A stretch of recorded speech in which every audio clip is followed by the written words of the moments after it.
Hi, Shepherd's Pie. Greetings from the Philippines. I'm back for a coffee and a chat.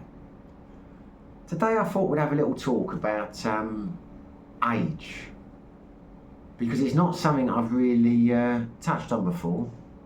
I know the old expression, age is just a number, but that's nonsense, isn't it? I mean, age is massive. Age makes a big difference on your health, your outlook on life, your financial situation, It's a lot more than a number. It affects your outlook on life dramatically. I'm not the same person now at 52 as I was at 42. My outlook on life is very, very different. It's one of the reasons I'm in the Philippines and not in Thailand at the moment. And I'm sure my outlook on life when I get to 62, if I make it that far, will be very different again.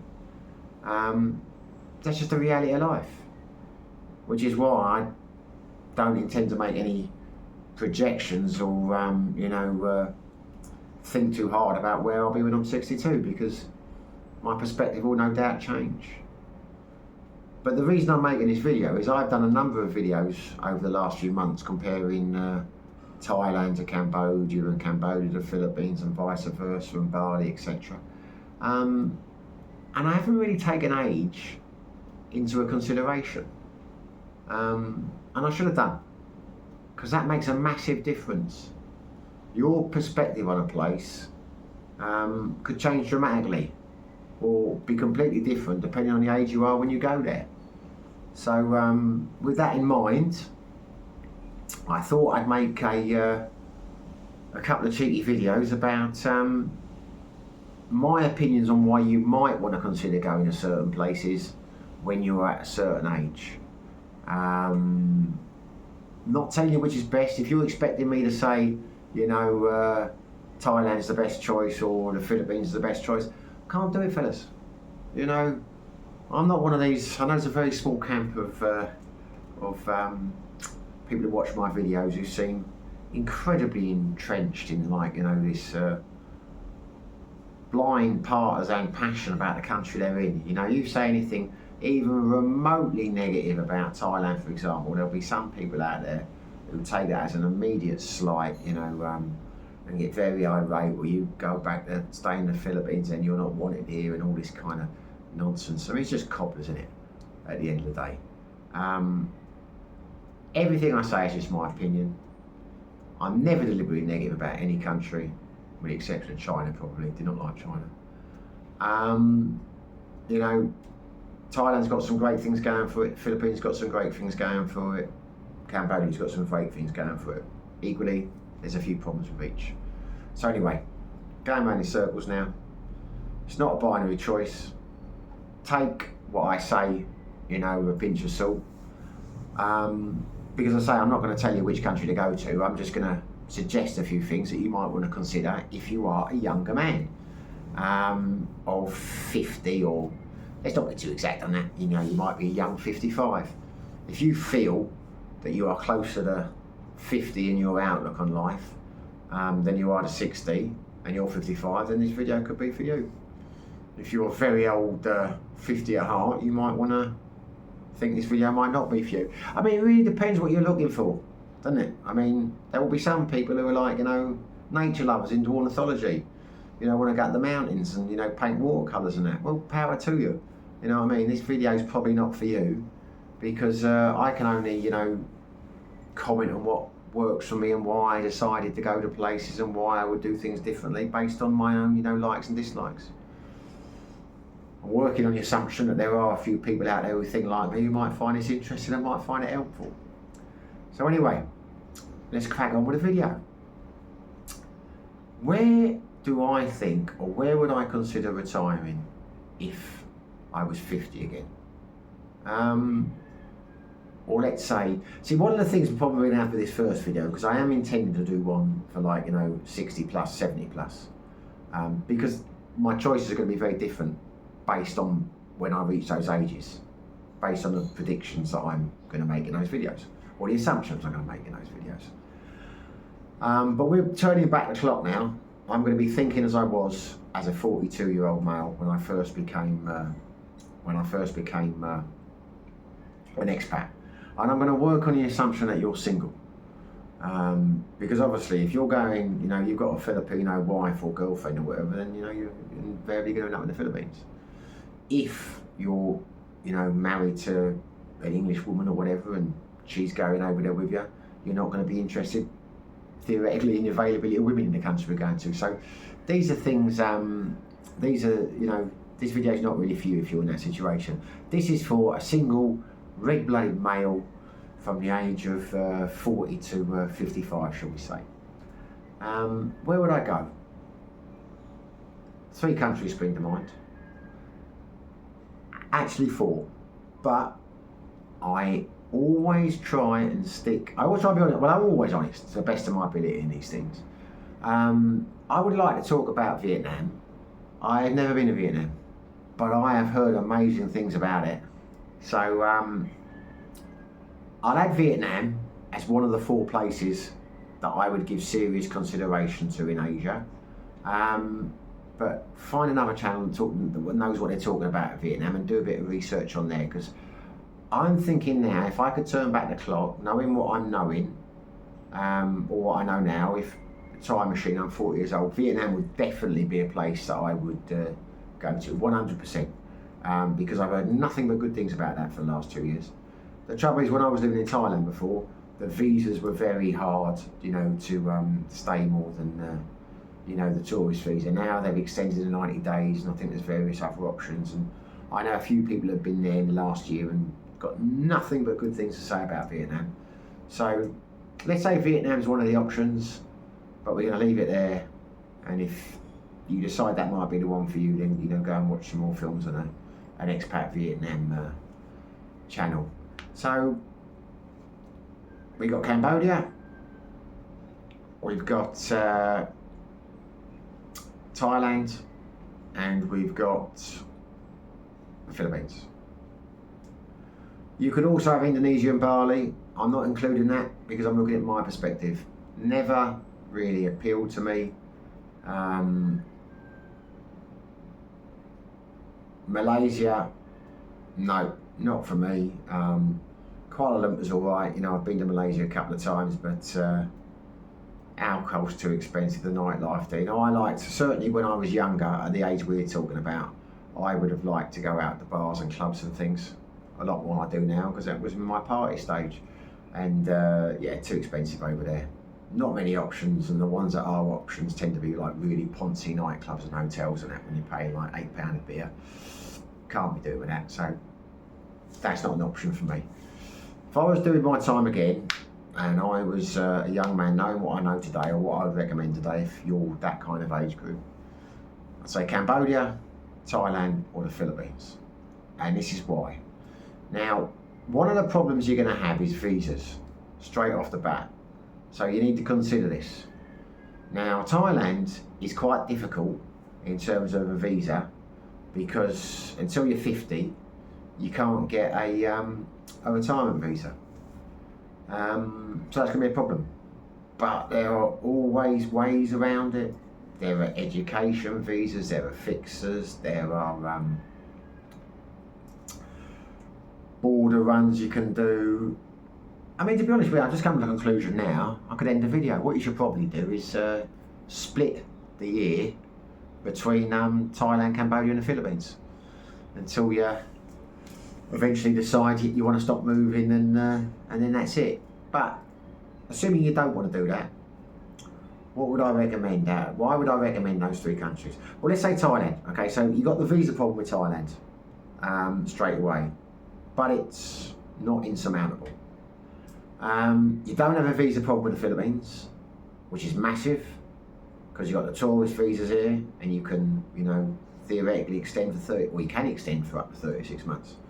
Touch wood, may that long continue, but you never know as an expat. Could change the rules tomorrow. Cambodia can be trickier. I know a lot of people have said you can get fixers, and I'm sure you can. So again, it's doable. You can get a business visa, and some fixer will probably help you in terms of filing returns or registering a business or whatever you've got to do. So the point is, of those 3 countries, the Philippines is going to be by far the easiest if you're under 50, but the other 2 where there's a will, there's a way. I'm certain you'll be able to work out a way to stay there. You're still quite young. So are you actually going to be retired? Or are you going to be a digital nomad? I mean, that's the trouble. In the title, I'll probably put where's the best place to retire to. Because where's the best to locate to? Where's the best to, what are you going to be doing? Do you want to have a completely easy life? And do you just want to sit in bars and drink all day? Or do you want to do something? I'm working on the basis that you're under 50, so you might be quite active. You might want to do things. You might want to be a bit more adventurous. Maybe you want to start up a business, or maybe you want to give something back to life. Maybe you want to do a bit of charity work or something like that. Well, if you want to give back to life and you want to do a bit of charity work, or you want to, be a new startup, Cambodia is probably worth considering. Cambodia might be for you. That's not to say there's not a party atmosphere over there. There certainly is, in Phnom Penh. There, you've got Beer Street, or Pub Street rather, in Siem Reap. But tends to be tourists that do that. I mean, you've got a lot of older expats who sit there and drink all day. That's the reason a lot of expats go, or seem to go, gravitate from Thailand to Cambodia, is because the alcohol's so bloody cheap there. Cheaper than the Philippines. Amazingly cheap in Cambodia. You get a pint of Angkor Wat, or 0.5 of a litre for like less than 50 American cents. I mean, it's incredible. But if that's what you're going for, just drinking alcohol and then sitting in bars all day, I wouldn't say I'd say Thailand beats Cambodia in that sense personally. But if there's a bit more to you, and you want to be a bit more adventurous, and you want to mix with like-minded people, and alcohol and socialising is not the be-all and end-all of your life, then places like Siem Reap, they're really happening. You've got a lot of younger expats going over there and starting businesses and doing training, and lots of NGOs, and it's surprising how that's changed. You've got a demographic in Siem Reap, for example, where I spend most of my time. You've got a lot of the older expats who spend their days just smoking and drinking in bars because it's so damn cheap. But you've got a real buzz of entrepreneurs and digital nomads, and lots of people doing things and volunteering and that kind of stuff. And because of that, they've got their own little circle of little communities that you can get part of. And you've also got a lot of backpackers, down Pub Street and things. So if you're still feeling young at heart, you're not of an age where you can still mix with younger people and feel comfortable, then that might be a good choice for you. The trouble I would say with Cambodia, if you're a single guy and you're looking for, shall we say women, native women, I think that's the best term to use it. Cambodia, I wouldn't say is that great. Obviously it's doable. You meet a lot of expats who've ended up with Khmer women, but it's quite a conservative place. It's not Thailand in terms of their outlook. I don't think. Khmer seem to be more conservative, more laid back, more standoffish. But the flip side is, in Cambodia, a place like Siem Reap, you've got a good chance of meeting, tourists or other expats. You get a lot of women out there, expat women, setting up their business and things. Yeah, I certainly thought if I went to live there permanently, I would end up, pursuing tours, should we say, down Pub Street. I didn't envisage myself, going on dating sites and meeting Cambodians. I just don't think. Maybe I'm wrong. If you're over there, tell me I'm wrong. Tell me I'm talking crap. I've only been a year in Cambodia, and that was just a month at a time, over a 7-year period. So, don't know. Thailand. Well, if you want to sit in bars and things and you want to drink, doesn't get much better than Thailand. It's more expensive than Cambodia. It's more expensive than the Philippines. If you want to associate with women and you're not worried about paying for it, shall we say, I'd say sex tourist, because if you're living there, you're a sex pat. You're not a sex tourist, are you? But somewhere like Pattaya, I'd imagine it's pretty hard to beat. I know they've got it in Philippines. They've got Angeles City, but that's not really. I've never been there. I don't know anything about it. But I've spoken to quite a few people who have, and I've never heard anyone say it's a match for Pattaya. Or what's that place in Phuket? I've never been to Phuket. What's it called? Anyway, they've got, it's probably the best they've got in the Philippines, but it doesn't match Pattaya. That's what I've been told anyway. And I've got no reason to disbelieve that because I've heard it so many times from so many people. I think it's a lot smaller. It's just not as developed. It's a thing, but it's not as big a thing. So if that's what you want to do, if you want to go over there and you want to drink and you want to sit in bars and you want to go with ladies of the night, then you really want to give consideration to Thailand. That would be my suggestion. But if you don't want to do that, if you want to go out and you want to live your life and you want to party and you want to, etc., then Thailand can still be the place for you. Thailand's got fantastic nightlife. In Bangkok. The Thai women, I've said it many, many times, they're Buddhists, they live in the now. Now, I know the Kumas are, but they seem to live in the now, but they seem to live in a different now. But Thai women tend to find Western men attractive in terms of eye colour and that kind of thing. Not always, and it depends on you. It depends on your age. That's why I'm saying where you should go should depend heavily on your age. Because in Thailand, if you're 50, you're around that age or under,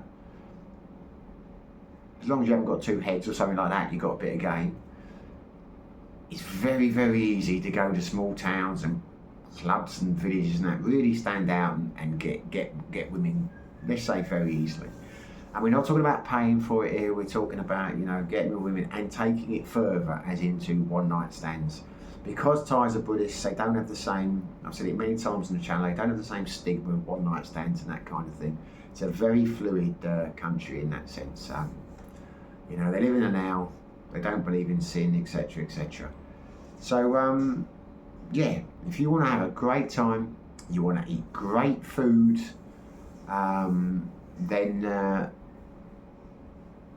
whether it's a question of being a sexpat and sitting in bars and getting drunk, or whether it's just, mixing with the locals and wandering around, I'd Thailand. Thailand would get my vote there.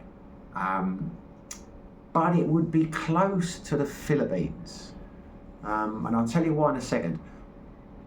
One thing you need to consider as well is infrastructure. Now, Thailand has a far superior infrastructure to Cambodia.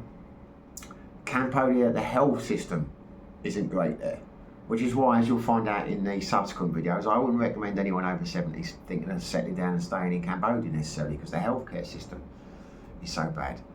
But there are a lot of entrepreneurial opportunities in Cambodia. It seems to be very welcoming.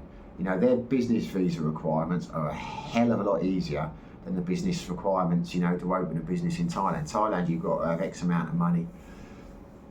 Don't quote me on these figures because it's a while since I lived there and looked into it, but it was like 2 million baht, I think, to start a business over there and, to start thinking about being able to get a work visa, etc. And you've got so many staff employed. Totally different gravy in Cambodia. Cambodia is encouraging people over there to start businesses and do things over there. Lot less hurdles. So if that's what you want to do, you want to be an entrepreneur, you want to give something back, definitely Cambodia gets the nod. Thailand, you're going to find that a lot harder. Yeah, you can be a digital nomad. They bought in these digital nomad visas, or they're bringing them in now. Chiang Mai is full of digital nomads. Get yourself up north, you've got a great community there. Good nightlife, lovely city. Cost of living is a lot lower than Bangkok or Pattaya. And I like up north personally. Yeah, you've got the burning season, but you can get past that. You can nip over to Cambodia. But although they're welcoming things for, the digital nomads in terms of encouraging that, they're not really encouraging people to come over and, put money into businesses on the ground. The Thais don't really want that, and they make it very difficult. Complete opposite to Cambodia. So That's why you might want to consider going to Thailand. But equally, you might want to consider coming to the Philippines. Now, I don't think the Philippines is the easiest place to open a business. But like in Thailand, it's doable. But I certainly haven't got the impression that they're begging, they're desperate for people to come over like they are in Canada. They've got similar rules here to Thailand, like, you've got to have a majority shareholder, has to be a Filipino or has to be a Thai, etc. So it's not, they're not begging you to come in for the business point of view. But they make it damn easy on the visas. I've just realised why I went back to Cambodia earlier. I tell you, I'm awful when I go round and round and round. I do apologise. The point I was making earlier on, I'm assuming that your health is good, because healthcare in Thailand's fantastic. Anyway, I'll screw this video up. Excuse my French. What am I talking about? Anyway, so there we go. So now we're looking at the Philippines. For a younger man, I'm going to make some assumptions now, because I'm 52, and of course I didn't come to the Philippines until I was 51. But I think a lot of the problems that men have with women here, in terms of the one-night stands and all the rest of it, because I've touched on that before, the women seem to be a lot more conservative in terms of their promiscuity, shall we say, or give the impression that they are. But given so many of them are single mothers, then I suggest they do protest too much, because they can't be as pure as a driven snow and so horrified by the concept of a one-night stand if they've already got a kid. But anyway, what I'm getting at is here, I can testify to Cambodia and Thailand because I was there in my 40s. I know what the place is like.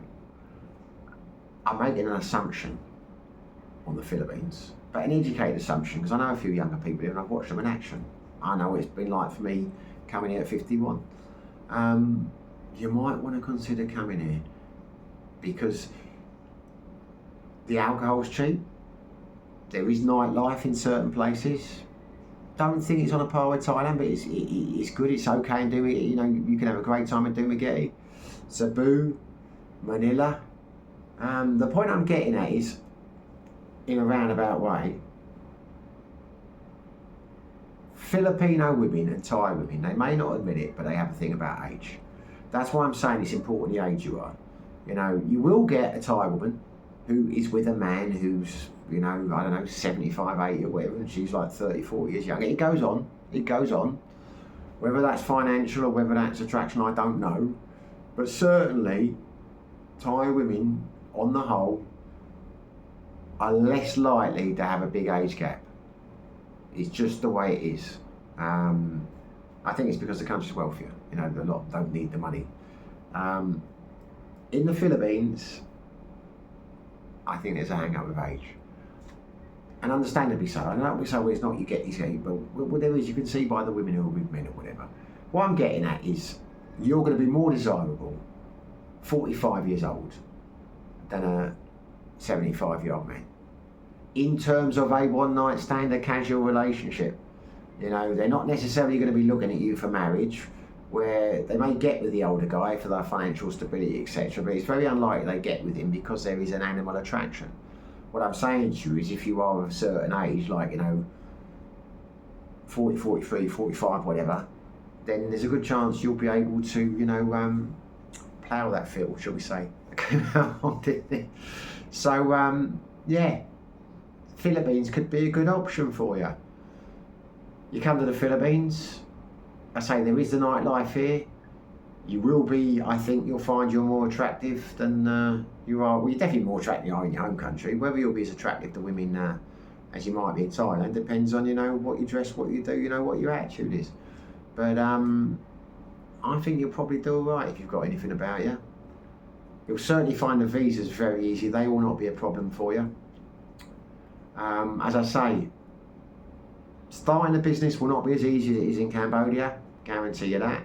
But you've got the English language here, so if you can get around the visas and things, it should be easier to communicate with staff, employ people, that kind of thing. You've got large expat communities. scattered throughout the country. It's not like, you'll find in Cambodia where they're concentrating in, say, Pol Pot and Siem Reap and, Phnom Penh. I mean, here you seem to have most towns, you've got a little expat community where you might be able to open a bar or whatever you want to do. I mean, this is a land of opportunity. I think the Philippines has got a lot of opportunities. I think Cambodia's got a lot of opportunities. Thailand, not so many in the sense, yeah, it's a land of opportunity, but it's not open for business in terms of Westerners, perhaps these two countries are. But if you're going to do something online, say Thailand's great. Cambodia's not too bad based on my experience in Siem Reap. Here, you might have problems with infrastructure and internet and that, but again, it's not insurmountable. You can get Starlink, the satellite. So, yeah, let's talk money. Cost of living. Cheap in all of them. I think Cambodia's the cheapest probably. Thailand's certainly the most expensive, depending on where you are living. I mean, don't get me wrong, yeah, but if you're living in the mountains or like some province in Thailand, you're going to be living cheaper than if you're living in Manila. But if you're living in Manila and you're living in Bangkok, Thailand will probably be a bit more expensive, I would have thought. I think Cambodia is probably the cheapest, but they're all affordable. So I don't think money's going to make that much of a difference to you, depending on your lifestyle. I mean, put it this way, I've been able to live very comfortably in all of these countries for less than $1,500 a month, and I have never economised. I don't, I'm not saying money's no object, but I could live for more if I wanted to. I just don't want to, and that's not a conscious thing. I've just done the same thing in every country I've gone to. I've lived in a simple house, because I'm not into all the show and that, all this business with swimming pools and that. I had a swimming pool for a while in Thailand at one stage, and it was just a pain in the arse with the water and having to sort that out. It just wasn't not. It's like now I don't want to be gardening and cutting grass and lawnmowers and that. I want a simple place, simple and small. Why be flash? What does that achieve? I mean, it's what I never understand, particularly in a place like Asia. If you go out and try and be flash all the time and give the impression of having wealth, then you're going to attract people who are after your money. Why do you want that? What do you achieve? Do you think people are going to look at you and think, wow, you're a cool guy, oh, I wish I could be like him? No. They're either going to think you're a flash Harry, or they're going to think, right, I'm going to turn him over and get a few quid out of him. I mean, that's just the reality of life. So, what conclusions have we come to? I don't think we come to any really, have we? If I could do my time again, where would I go? I think Thailand, 100% Thailand, 100% Thailand. But had I gone to, it's not going to be Cambodia. I like Cambodia, but I went to Cambodia during my, peak years, shall we say, as an expat. And I enjoyed it for the month. I never wanted to stay there because I go there quite regularly, 3 or 4 times a year, or 3 times a year. I go there for a month, in between visas and things. And I enjoyed my time there. I liked it in Siem Reap, but I never had the desire to stay there long term. I never got the impression, I mean, you're in Thailand, you're sat there having a meal in a bar, or whatever, in like some town or whatever. You see the look you get from the girls who work behind the counter, and you can strike up a conversation. That never really got that in Thailand. In Cambodia, and I was single most of the time in those days, so that's what that's the kind of thing I was looking for. I wasn't single anyway, you know what I mean.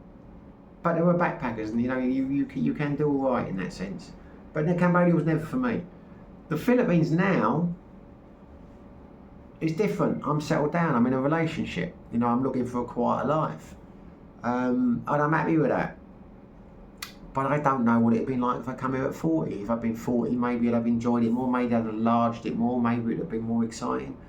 I don't know. It's impossible to tell, really. All I'll say, the best way I can say is, see, the trouble is,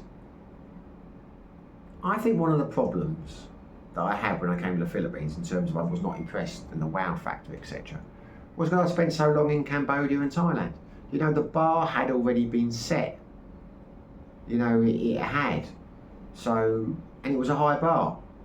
If I had come first to the Philippines and I'd never been to Thailand and Cambodia, I could have been blown away by this place and the culture and all the rest of it. And when I went to Thailand for the first time after living here for 8 years, I might have thought, well, I've seen it all before in the Philippines, and it would take the edge off the whole Thai thing. Personally, I don't think it would. I don't think it would. But you never know. You never know.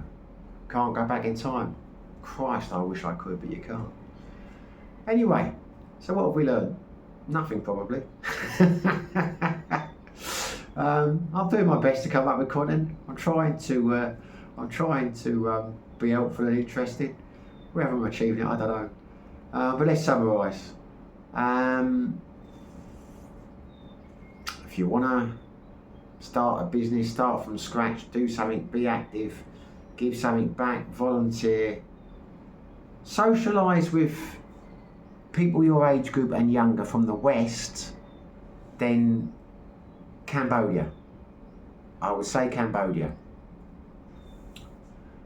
And before I forget, that age thing is important. I say when you want to associate and be with people your age group, then Cambodia, because that's important. Because what I found since I've been in the Philippines, these places aging me. It really is aging me. I'm going to do a video about that soon, why it's aging me. But I am associating and hanging around. I met some good chaps here, good friends who I go out with regularly, but they're all a lot older than me. What I'm doing now in my lifestyle in terms of quiz, darts and all the rest of it, you know, I am worried that I am aging before my time.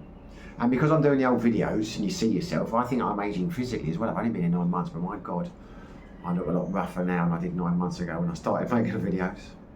And when I was over in Sikihor, it was aging me there because I was hanging around with like Filipinos most of the time who were half my age, and that was making me feel old. So, yeah, this place can age you. I mean, if you're 40 years younger, you know, 40 years old, young or whatever the expression is, you might struggle over here in terms of finding people. There aren't many expats around that age group here. Everyone tends to be a lot older. So you want to think about that. So anyway, what we said, so over to Cambodia if you're going to be a, if you want to do something business minded or give something back. If you're just purely after women, and that's what you want to do, whether you're paying for it or whether you're like, you know, out in the town, you know, trying to pull, and that's your motivation, the fairer sex, I'd say Thailand, but you really want to consider the Philippines, because I think at that age you could probably do all right here, because you're competing with people who are a lot older, you know, so there you go. If you want an easy life, you want to do the same, if you want to, you know, do what we were just talking about, Thailand, but you don't want to, if you don't want to bother with learning the language, you don't want the rigmarole of having to do ed visas and all this kind of stuff, then it's the Philippines, because the visas are so easy here. But it's a bit like I said in the beginning. If you want one piece of advice from me, I don't know why you would. My plan would be this. I'd say, listen, go to Thailand for the maximum you can on a visa and extend it. Then go to Cambodia for the maximum time you can on a visa and extend it. Then come to the Philippines for the maximum time that you can and extend it. And then decide which one you want to give a few years to. Or do a round robin. If you haven't made your mind up, start the journey again. And don't forget, of course, we're talking about Vietnam on there, but I'm not going to talk about Vietnam because I don't know it, but I would definitely recommend that you tried it. I'm happy here with Ellen, you know, at the moment. I'm not happy, I'll always be happy with her. I'm living the dream. I love you, darling. But if things for whatever reason went wrong in the Philippines, pretty sure now Vietnam will be my next port of call. I might even go there for a holiday, do a bit of vlogging with Ellen, because I've got to check it out, because I mean, there's so many positive things about Vietnam, so many positive things about Vietnam. There you go. I think I've done this video to death. Hopefully you found it useful. Hopefully you take something from it. If you enjoyed it, hit the like button. If you did unsubscribe, it'd be great if you subscribed. Whether you do, whether you don't, wherever you are, stay safe, be lucky.